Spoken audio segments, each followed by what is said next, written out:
Hey everybody, Kartik Subramaniam over at ADHI Schools. I wanted to give you a little pro tip here as to how to pick a farm. Now, if you're not in the real estate business, you might not be familiar with the concept of farming. If you're not in the business yet anyway, you will be familiar with this concept. Basically what farming is focusing on a set of properties, whether it's commercial or residential, 100, 150, 200, 250 properties, where you are the ultimate expert in that community. You know most of the homeowners or the building owners. You know if you didn't get a listing, why you didn't get that listing and who else got it. You are an absolute expert in that particular area.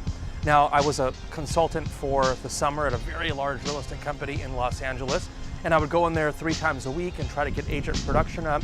And one of the things I wanted the agents to focus on as part of an overall business strategy was how to pick a farm and how to farm effectively. Now, one of the agents that works in the office said, "Hey Kartik, I really want to go after this luxury condominium project in downtown LA." This agent had been spending a ton of money marketing into that community, and she goes, "Kartik, I really want to penetrate this area, but I've spent already several $1,000s and I can't seem to make any headway. What's wrong?" So I said, hang on one second. So I went into the MLS and I ran a report of all the properties that had sold in that building over the last year. Now, there's about 230 units in the building, and there were 12 of them that had sold last year. So that's an okay turnover rate, especially with inventory being so low. But then I looked at the properties that had sold over that last year, and of the 12 properties, 7 of them were done by one real estate agent. Turns out, a quick Google search revealed that that real estate agent lives in the building. She was a former model and a former soap opera star. The odds of us beating a former model, soap opera star, and resident of the building, pretty low. So when you look for a farm, you want 2 things. You want a decent degree of turnover. We really look for 4 to 8%. Now that's kind of in flux because right now with the inventory being so low, you might not see such high turnover levels, but the more turnover, the better.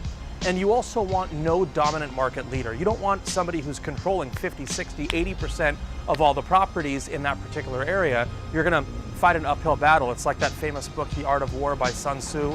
Sun Tzu famously said, of course, every battle is won or lost before it starts. Same thing here. If you go into battle with the resident of the building that is a pretty well-known, prominent public figure, it's probably unlikely you're gonna beat them. So we want a high degree of turnover and no dominant market leader.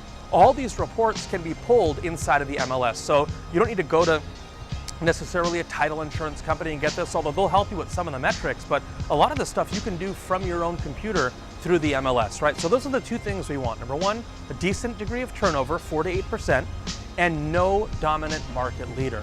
Where is your farm? I'm wondering, I'm interested to see if you're farming, what strategies are working for you. Leave a comment below. I'd love to connect with you on Instagram. Don't forget to share this video, like and subscribe. We'll catch you on the next one.